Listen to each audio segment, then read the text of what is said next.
কখনো কখনো অন্ধকারের সাথে লড়াই করার জন্য আমরা প্রদীপ জ্বালাই। এতে প্রথমে সলতে রাখি, তারপর তেল ঢালি, তারপর আগুন জ্বেলে এটা প্রজ্বলিত করি। তারপর একটা সময় আসে যখন এই প্রদীপ নিভে যায়। কারণটা কি? কারণ কি এটা যে প্রদীপের প্রকাশমান হওয়ার ক্ষমতা সমাপ্ত হয়েছে? না, এই যে আগুন আমরা দেখতে পাচ্ছি, এই আগুনের জন্য যে শক্তির প্রয়োজন হয় তা আসে এই তেল থেকে। যদি এই তেল সমাপ্ত হয়ে যায় তাহলে এই প্রকাশ তাও সমাপ্ত হয়ে যায়। আর আমাদের জীবনে এই তেল হলো আমাদের কর্ম, আর এই আগুন আর এর দ্বারা উৎপন্ন হওয়া প্রকাশ আমাদের ভাগ্য। যত আমাদের কর্ম ক্ষীণ হতে থাকবে, আমাদের ভাগ্য সৌভাগ্য কোথাও না কোথাও লুপ্ত হয়ে যাবে। যে উজ্জ্বল ভবিষ্যৎ আমরা চাইছি তা কখনো লাভ করতে পারবো না যদি কর্ম না করি। ঠিক যেমন তেল ছাড়া অগ্নি উৎপন্ন হয় না, তেমনই কর্ম ছাড়া সৌভাগ্য হয় না। আর যেমন কর্ম তেমন ভাগ্য। তাই সবসময় কর্ম করতে থাকুন, কর্ম করা থামাবেন না। আর আমার সাথে ভালোবেসে বলুন, রাধা রাধা। জীবনে তিনটি বিষয় আছে, তিনটি বস্তু আছে, তারা যেন আপনাকে কখনো বশে না করে নিতে পারে। প্রথম হলো ধন। ধন যতক্ষণ আপনি ব্যবহার করতে থাকেন, যতক্ষণ তা আপনার কাজে আসছে, ততক্ষণ ঠিক আছে, এই ধন আপনার কাছে অমৃত। কিন্তু যখন এই ধন আপনাকে ব্যবহার করতে শুরু করে, বুঝে যাবেন যে আপনার পতনের সময় শুরু হয়েছে। দ্বিতীয় বিষয়, ফেলে আসা অতীত। যাই করুন, আপনি অতীত পাল্টাতে পারবেন না, আর এই সত্যিটা আপনিও জানেন। কিন্তু তাও এর বশবর্তী আমরা হয়ে পড়ি। আর যখন তাই হয়, তখন এই সংসারে আমরা যেখানেই যাই না কেন, যত বড়ই সুখ লাভ করি না কেন, সেই সব আমাদের কাছে তিক্ত বলে মনে হয়। তৃতীয় বিষয়, আপনার আশেপাশের মানুষ ভিন্ন ভিন্ন ধরনের মানুষ হয়, যাদের চিন্তা ভাবনা এবং দৃষ্টিভঙ্গি ভিন্ন ভিন্ন প্রকারের।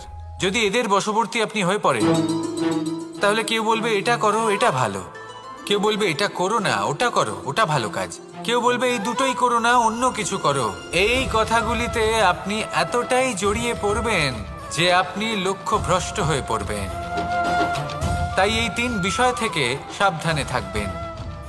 যদি কোনো কিছু বশ করতে হয়, তাহলে আপনাকে বশ করতে হবে আপনার আজকে, নিজের বর্তমানকে। এটা খুব প্রয়োজনীয়। এটা ভাববেন যে এই সময়ের সদ্ব্যবহার আমি কিভাবে করব, সময়কে শাসন কিভাবে করব, ওই কর্ম কিভাবে করব যাতে ভবিষ্যতে কখনো আমার আফসোস না হয়, বরং এই সংসার আমাকে নিয়ে গর্ব করবে, সেই কর্ম করুন। আর যখন আপনি এটা শিখে নেবেন, তখন আপনি নিজেই নিজেকে প্রকৃত অর্থে ভাগ্যশালী করে তুলবেন। আসুন আমার সাথে ভালোবেসে বলুন, রাধা রাধা। অনেক সময় আমরা কারোর নীরবতাকে তার দুর্বলতা ভেবে বসি। হতেই পারে সেই ব্যক্তি উত্তর দিতে চাইছেন না, হতে পারে অন্য কোনো কারণ আছে যা আমরা বুঝতেই পারছি না। সেই জন্য তাকে দুর্বল ভেবে নেওয়া অনুচিত। দেখতে গেলে এই বিশাল সমুদ্র এও কিন্তু নীরব, শান্ত হয়। কিন্তু যখন সে রুদ্র মূর্তি ধারণ করে, তখন কি হয়? সমগ্র সংসারকে বিনাশের পথে নিয়ে যায় এই সমুদ্র, প্রলয় সৃষ্টি করে। সেই জন্য কারোর সহ্য শক্তিকে দুর্বলতা বলে মনে করবেন না। কারণ যদি এই নীরবতা নিজেকে ভেঙে বেরিয়ে আসে, তাহলে তা বিনাশের সমস্ত সীমা পার করে যেতে পারে। তাই এই নীরবতাকে সবসময় বুঝুন, সবসময় একে সম্মান করতে শিখুন। আর আমার সাথে ভালোবেসে বলুন, রাধা রাধা। কখনো কোনো চাতক পাখিকে দেখেছেন? কথায় আছে যে বছরে মাত্র একবার সে তার তৃষ্ণা মিটিয়ে থাকে, আর তাও আকাশে ভেসে থাকা মেঘের দ্বারা ঘটানো বৃষ্টির জলের ফোঁটা থেকে। আর কোথাও থেকে সে তার তৃষ্ণা পূরণ করে না। সারা বছর সে নিদারুণ গরম সহ্য করে, তীব্র শীতও সহ্য করে, শুধু এই আশা নিয়ে যে বছরে একবার অন্তত সেই মেঘের ঘন ঘটা হবে, বৃষ্টি হবে, আর সে তার তৃষ্ণা নিবারণ করবে। এটা আসলে কি? এটা আসলে বিশ্বাস। সেই বিশ্বাস যে বছরে একবার সেই মেঘ আসবে তৃষ্ণা নিবারণ করতে। যেমন দেখুন, একটা সূর্যমুখী ফুল সারা রাত অন্ধকারের সাথে যুদ্ধ করে, কারণ তার বিশ্বাস যে ভোরবেলায় সূর্য তাকে অবশ্যই দর্শন দেবেন। সেটাও বিশ্বাস ছিল যার উপর ভরসা করে মনু একটা নৌকা নিয়ে বেরিয়ে পড়েছিলেন এবং সমস্ত সৃষ্টিকে প্রলয়ের হাত থেকে বাঁচিয়েছিলেন। সেটাও ছিল ভালোবাসার প্রতি বিশ্বাস যার উপর ভরসা করে বানর এবং ভাল্লুক সেনা নিয়ে শ্রীরাম আক্রমণ করেছিলেন সমস্ত বরদানপ্রাপ্ত অসুরগণ এবং রাক্ষসগণের লঙ্কায় এবং জয় লাভ করেছিলেন। এই বিশ্বাসই হলো এই বিশ্বের আশা। বিশ্বাস রাখুন যে আপনি হলেন সর্বশ্রেষ্ঠ এবং শুধুই নিজের কর্ম করতে থাকুন। এই বিশ্বাসের আশাই আপনাকে প্রতি মুহূর্তে বল প্রদান করবে। এ হলো আমার বিশ্বাস। আসুন আর আমার সাথে ভালোবেসে বলুন, রাধা রাধা। যোগাসন। যোগাসনে আসন অত্যন্ত গুরুত্বপূর্ণ। এবার আমি বলবো সবথেকে শ্রেষ্ঠ আসন কোনটি। আশ্বাস। নিজেকে আশ্বস্ত করতে থাকুন যে আমি আছি, সব ঠিক হবে, যা হচ্ছে ভালোর জন্য হচ্ছে। এই আশ্বাস আপনাকে জীবনে এমন ধন্যাত্মক বিশ্বাস দেবে যে আপনি বড় বড় সমস্যার সমাধান করতে পারবেন। এবার যদি কথা বলি সবথেকে কঠিন সময়ের, তাহলে সেটা হলো বিচ্ছেদের। যা মা সীতাকে সহ্য করতে হয়েছে শ্রীরামের জন্য, রাধা কৃষ্ণকেও সহ্য করতে হয়েছে। যে ব্যক্তি বিচ্ছেদের সময় সঠিক পথে চলে এসেছে সে জীবনে অনেক শ্রেষ্ঠ স্থানে অবশ্যই পৌঁছতে পারবে। এবার যদি কথা বলি সবথেকে জরুরি এবং গুরুত্বপূর্ণ সময়ের, তাহলে সেটা হলো সংযোগ। সকলকে সাহায্য করতে থাকুন। আপনি অন্যদের সাহায্য করে তাদের যত আনন্দ দিতে পারবেন ততটাই আনন্দ আপনারও জীবনে অবশ্যই আসবে। আসুন আর আমার সাথে ভালোবেসে বলুন, রাধা রাধা। সংসারে সকলে উঁচুতে উঠতে চায়, কেউ নত হতে চায় না। সবাই এটা মনে করে যে নত হওয়ার অর্থ হলো তাদের আত্মসম্মান এবং অহংবোধের বিরুদ্ধাচরণ করা।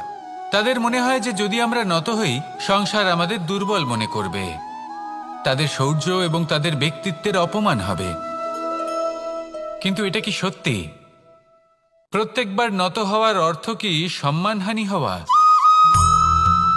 কখনোই নয়। আপনি নিজের জীবনকেই দেখে নিন। আপনার কোনো অমূল্য জিনিস যদি নিচে পড়ে যায় তাহলে তাকে কিভাবে তোলেন? সেই বস্তুকে তোলার জন্য আপনাকে নত হতেই হবে। আপনি বড়দের আশীর্বাদ কিভাবে লাভ করেন? আপনি নত হয়ে তবেই তাদের আশীর্বাদ লাভ করতে পারেন, তাই না? ভেবে দেখুন, আপনি একটা পথে হাঁটছেন, আপনি দেখতে চাইছেন যে আপনি সঠিক পথে হাঁটছেন কিনা, পায়ের নিচে কাঁটা পড়ে আছে কিনা। কিভাবে দেখবেন? আপনাকে সেই মাথা নত করেই দেখতে হবে। এর অর্থ কি? অর্থ খুব সহজ। প্রত্যেকবার নত হওয়া অনুচিত নয়, সেটা কোনোভাবেই সম্মানহানি নয়। পরিস্থিতি অনুসারে এবং যেখানে প্রয়োজন আপনি নত হতে শিখে গেলে আপনি অনেক কিছুই লাভ করতে পারবেন। জ্ঞান, মান, গুণ, বিশ্বাস। সেই জন্য প্রয়োজন এবং পরিস্থিতি অনুসারে নত হতে শিখুন। এতে অনুচিত কিছুই নেই। আত্মসম্মান থাকা অত্যন্ত প্রয়োজনীয়, কিন্তু তা যেন কখনো অহংকারে পরিণত না হয়। এই বিষয়ে অবশ্যই নজর রাখবেন এবং আমার সাথে ভালোবেসে বলবেন, রাধা রাধা। আমাদের জীবনে অনেক ধরনের ব্যক্তি এসে থাকেন। কেউ কেউ আমাদের সাথে থেকে যান, কেউ আমাদের থেকে দূরে চলে যান। কেউ ভালো মানুষ হন, কেউ খারাপ মানুষ। কিন্তু আমরা সবসময় সেই সময়টাকে নিয়ে দুঃখ প্রকাশ করি যখন আমাদের জীবনে কোনো খারাপ ব্যক্তি প্রবেশ করেন। তারা আমাদের খারাপ অনুভূতি দেন, দুঃখ দেন, কষ্ট দেন। আমরা সবাই তাকে ভালো মন্দ কথা বলি। কিন্তু কেন? এমন বিভিন্ন ধরনের মানুষ, খারাপ মানুষ, ভালো মানুষ সবার জীবনেই আসেন এবং সকলকেই একটা অমূল্য শিক্ষা দান করে যান। এবার আপনি নিজেই ভেবে দেখুন, জীবনে যখন প্রথমবার আপনি আগুন স্পর্শ করেছিলেন তখন আপনি একটা শিক্ষা লাভ করেছিলেন যে আমাকে আগুনের থেকে একটু দূরে থাকতে হবে। তারপর আস্তে আস্তে আপনি শিখলেন যে কিভাবে এই আগুনকে নিয়ন্ত্রণে রাখতে হবে। তারপর আপনি শিখলেন যে কিভাবে নিজের জীবনে তাকে প্রয়োগ করতে হবে, তা সে অন্ধকারে প্রকাশ লাভ করার জন্য হোক বা খাবার বানানোর জন্য। সেইভাবেই কোনো খারাপ ব্যক্তি যখন আপনার জীবনে আসে কোনো শিক্ষা দিয়ে যান, তার প্রতি কৃতজ্ঞ থাকুন। তার বিষয় খারাপ ভাবার বা খারাপ অনুভূতি নিয়ে থাকার কোনো প্রয়োজন নেই। সেই শিক্ষা লাভ করুন, ইতিবাচক মনোভাব নিয়ে জীবনের সামনে এগোতে থাকুন। কেউ নেই যিনি আপনাকে বাধা দিতে পারেন। আসুন আমার সাথে ভালোবেসে বলুন, রাধা রাধা। অনেক সময় আমরা জীবনে অনেক মানুষকে এমন বলতে শুনে থাকি যে আমি অসফল হয়েছি কারণ আমার সময় ভালো যাচ্ছিল না। আমি এই জিনিসটা লাভ করতে চাইছিলাম কিন্তু করতে পারলাম না কারণ আমার সময়টা ভালো যাচ্ছিল না। আমি আমার জীবনে ওই মহান কাজটা করতে চাইছিলাম কিন্তু করতে পারলাম না। কেন? কারণ আমার সময়টা ভালো যাচ্ছিল না। কিন্তু যে মুহূর্তে ভালো সময় আমার জীবনে আসবে আমি সব কিছু প্রাপ্ত করব। এমন প্রায় প্রত্যেকেই বলেন।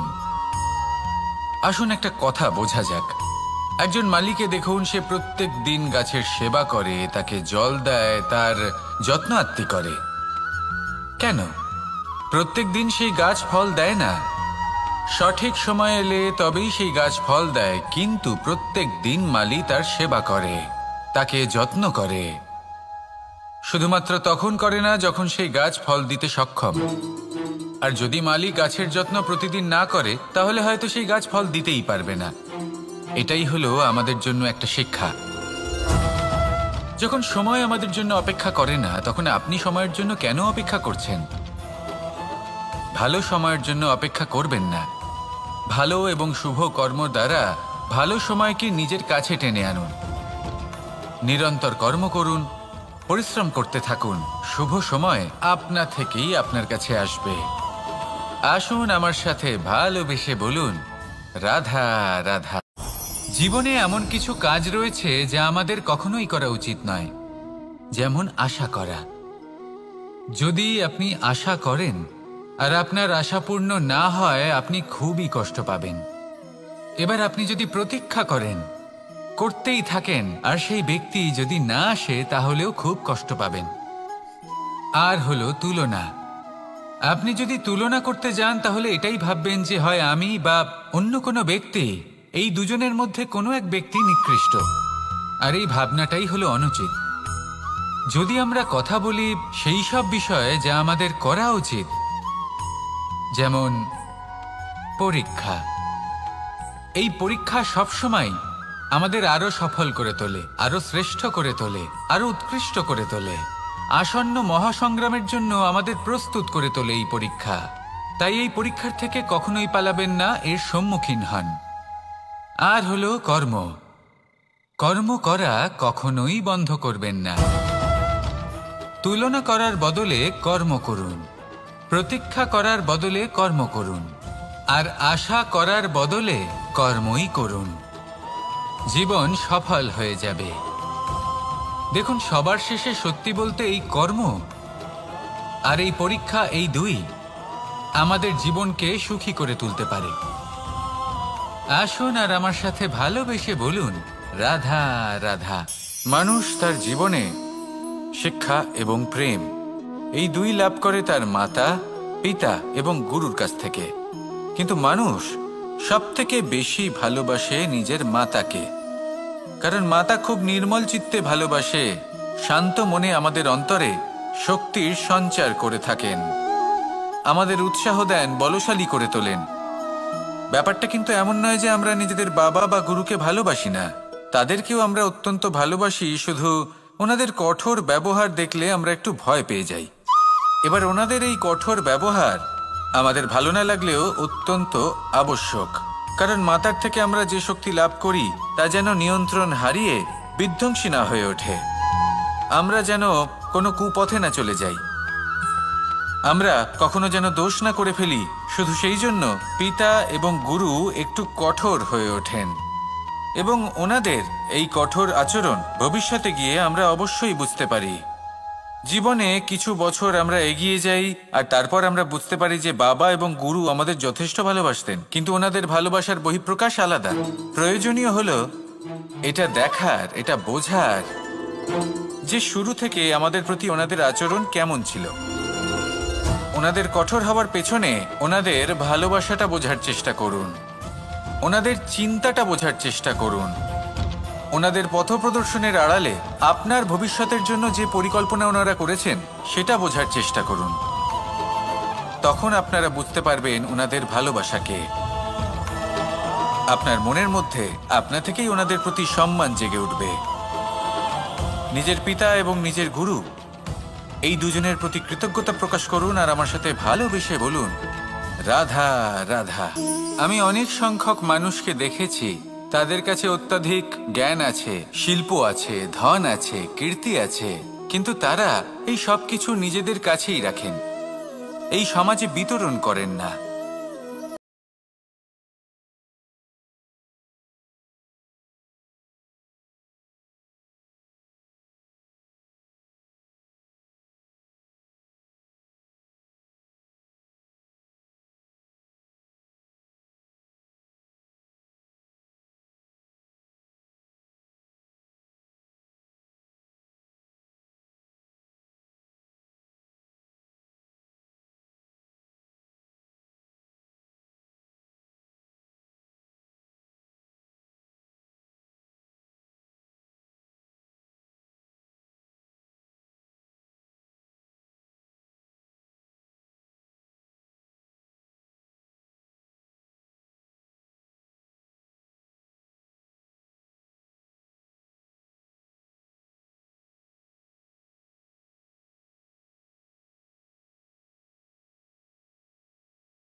আমাকে এই কাজ করতে হবে, আমাকে ওখানে ঘুরতে যেতে হবে, আমায় জীবনে এই অসম্ভব কাজ বাস্তবায়িত করে দেখাতে হবে, আদি ইত্যাদি।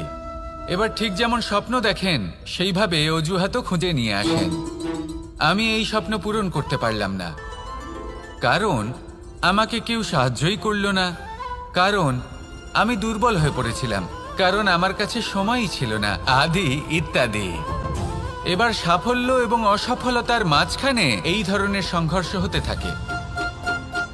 সাফল্য তখন লাভ করা সম্ভব যখন আপনার স্বপ্ন আপনার অজুহাতের থেকে অনেক বড় হয়, আর অসফলতা তখন পাবেন যখন আপনার অজুহাত আপনার স্বপ্নের থেকে অনেক বড় হয়।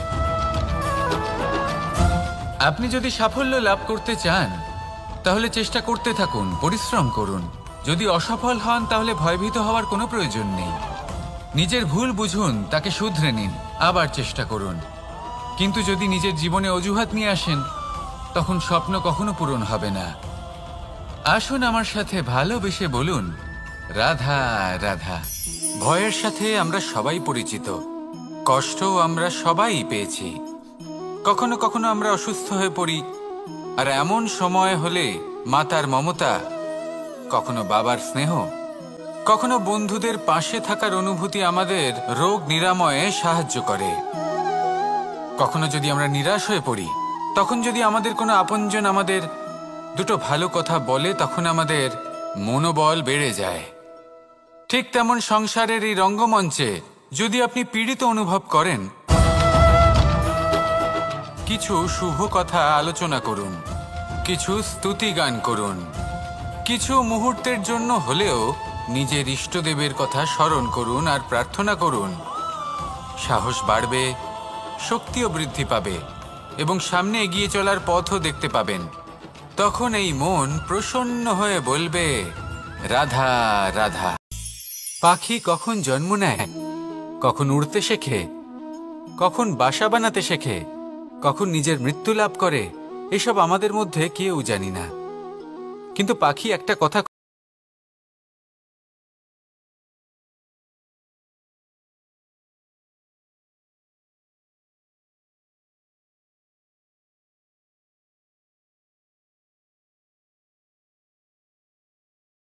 প্রতিচ্ছবি কেমন তৈরি হবে কে জানে, কে জানে কি হবে আদি ইত্যাদি। এই সব ভাবনায় আমরা মগ্ন হয়ে যাই। কিছুটা এমনভাবে মগ্ন হই যে বর্তমানের কর্মের এই জীবনের যাত্রাপথে সেই সময়ের আনন্দ উপভোগ করতে ভুলে যাই। এবার দেখুন একটা পাখি কি করে। ওর কর্ম হলো গান গেয়ে চলা। ওই পাখি গেয়ে চলে, কেউ ওর গান শুনুক বা না শুনুক, কেউ আদৌ শুনছে কিনা সেই বিষয়টা নিয়ে সেই পাখির কিছুই যায় আসে না। সেই পাখি নিজের কর্ম করতে থাকে। হয়তো সেই জন্যই আপনি কখনো কোনো পাখিকে কাঁদতে দেখবেন না।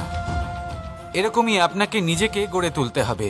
প্রথমে নিজেকে জিজ্ঞেস করুন, এই যে কর্ম আমি করতে চলেছি সেটা কি উচিত? যদি আপনার মনে হয় সেটা উচিত, তাহলে সেটা প্রমাণ করুন। এটা ভাববেন না যে এই সংসার কি ভাববে। আসুন আর আমার সাথে ভালোবেসে বলুন, রাধা রাধা।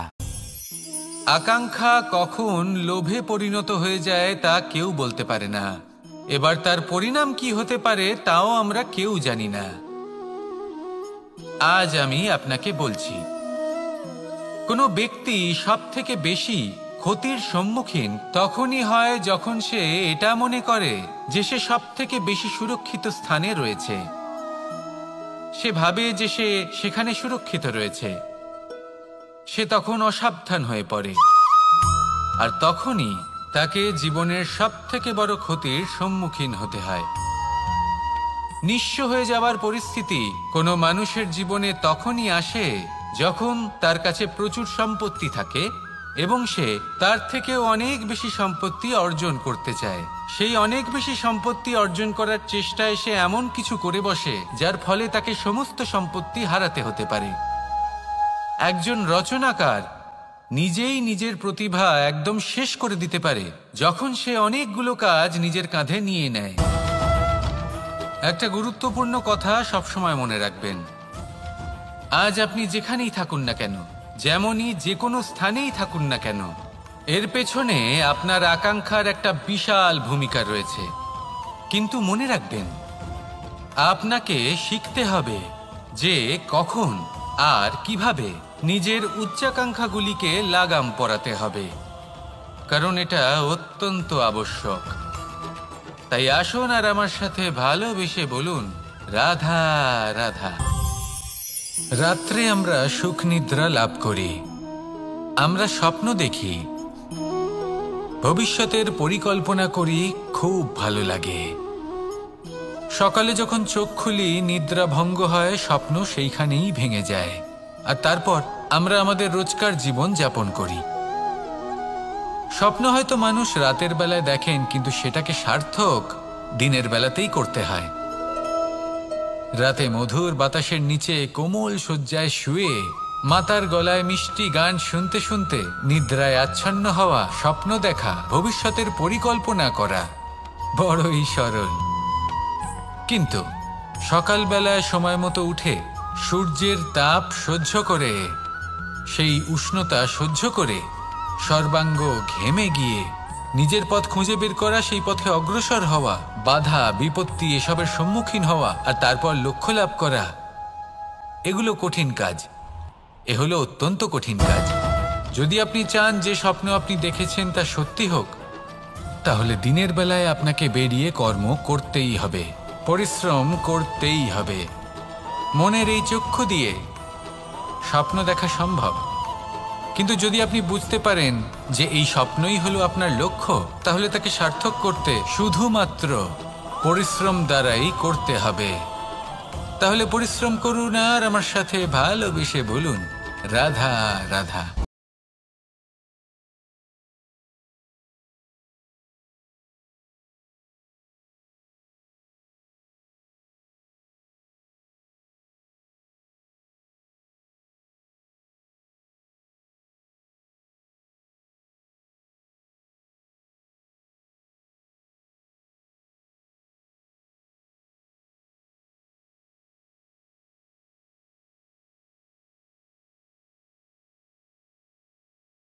নম্রতা আপনাকে মান আর যোগ্যতা উচিত স্থান দেবে। কিন্তু যদি আপনি এই তিনটি গুণ সম্মিলিত করেন, তাহলে এমন কিছু লাভ করবেন যা এই সব কিছুর থেকে অনেক ঊর্ধ্বে। সম্মান। আর এ হলো সেই সম্মান যা প্রত্যেক মানুষের নিজের জীবনে লাভ করতে চেষ্টা করা উচিত। কারণ এই হলো সেই সম্মান যার কারণে আপনি চলে যাওয়ার পরেও এই সংসার আপনাকে ভালোবাসবে আর মনে রাখবে। আসুন আমার সাথে ভালোবেসে বলুন, রাধা রাধা। অনেক সময় আমরা জীবনে অনেক মানুষকে এমন বলতে শুনে থাকি যে আমি অসফল হয়েছি কারণ আমার সময় ভালো যাচ্ছিল না। আমি এই জিনিসটা লাভ করতে চাইছিলাম কিন্তু করতে পারলাম না কারণ আমার সময়টা ভালো যাচ্ছিল না। আমি আমার জীবনে ওই মহান কাজটা করতে চাইছিলাম কিন্তু করতে পারলাম না। কেন? কারণ আমার সময়টা ভালো যাচ্ছিল না। কিন্তু যে মুহূর্তে ভালো সময় আমার জীবনে আসবে, আমি সব কিছু প্রাপ্ত করব। এমন প্রায় প্রত্যেকেই বলেন। আসুন একটা কথা বোঝা যাক। একজন মালিকে দেখুন, সে প্রত্যেক দিন গাছের সেবা করে, তাকে জল দেয়, তার যত্ন আত্তি করে। কেন? প্রত্যেক দিন সেই গাছ ফল দেয় না। সঠিক সময় এলে তবেই সেই গাছ ফল দেয়, কিন্তু প্রত্যেক দিন মালি তার সেবা করে, তাকে যত্ন করে। শুধুমাত্র তখন করে না যখন সেই গাছ ফল দিতে সক্ষম। আর যদি মালি গাছের যত্ন প্রতিদিন না করে, তাহলে হয়তো সেই গাছ ফল দিতেই পারবে না। এটাই হলো আমাদের জন্য একটা শিক্ষা। যখন সময় আমাদের জন্য অপেক্ষা করে না, তখন আপনি সময়ের জন্য কেন অপেক্ষা করছেন? ভালো সময়ের জন্য অপেক্ষা করবেন না। ভালো এবং শুভ কর্ম দ্বারা ভালো সময়কে নিজের কাছে টেনে আনুন। নিরন্তর কর্ম করুন, পরিশ্রম করতে থাকুন। শুভ সময় আপনা থেকেই আপনার কাছে আসবে। আসুন আমার সাথে ভালোবেসে বলুন, রাধা রাধা। মানুষের এই সংসারে জীবনযাপন করার জন্য কিছু জিনিসের প্রয়োজন পড়ে, এমন কিছু আবেগ,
উচিত অন্য কোনো বিষয় ভাবা যা বেশি গুরুত্বপূর্ণ।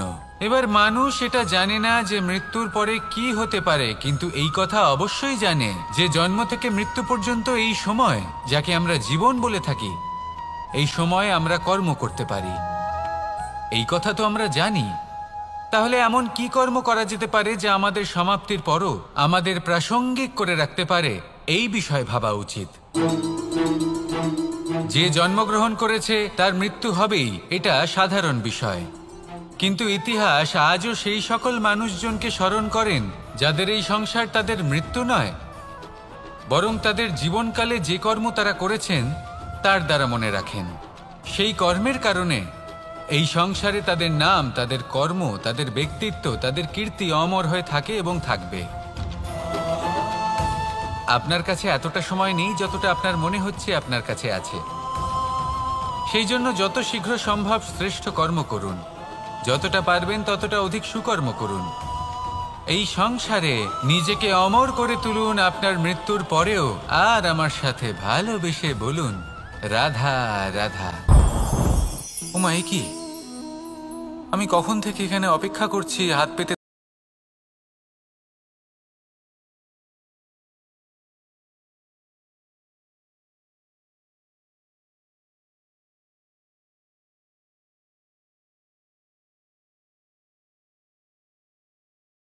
চড়তে হবে, ফলের কাছে পৌঁছতে হবে, তবেই তো ফল পাবো। এবারে এটা অত্যন্ত সহজ ব্যাপার, কিন্তু এই বিষয়টা আপনি নিজের জীবনের প্রসঙ্গে ভেবে দেখুন। লক্ষ্য কোথায় আছে আপনি জানেন, সেই লক্ষ্যে পৌঁছানোর পথ কি সেটাও আপনি জানেন, সেই পথে চলার ক্ষমতাও আপনার রয়েছে, কিন্তু তাও আপনি নিজের লক্ষ্য লাভ করতে পারছেন না। কেন? কারণ আপনি অপেক্ষা করছেন যে লক্ষ্য আপনার সামনে চলে আসবে, কিন্তু তা হয় না।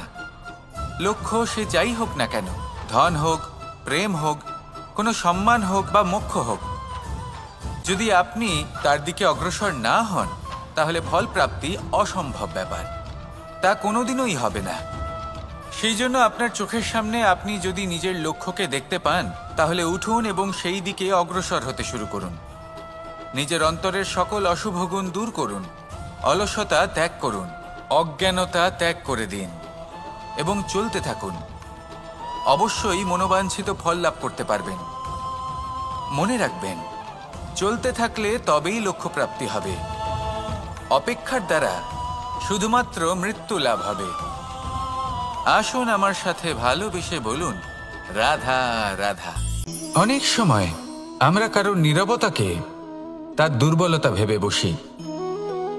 হতেই পারে সেই ব্যক্তি উত্তর দিতে চাইছেন না, হতে পারে অন্য কোনো কারণ আছে যা আমরা বুঝতেই পারছি না। সেই জন্য তাকে দুর্বল ভেবে নেওয়া অনুচিত। দেখতে গেলে এই বিশাল সমুদ্র এও কিন্তু নীরব, শান্ত হয়, কিন্তু যখন সে রুদ্র মূর্তি ধারণ করে তখন কি হয়? সমগ্র সংসারকে বিনাশের পথে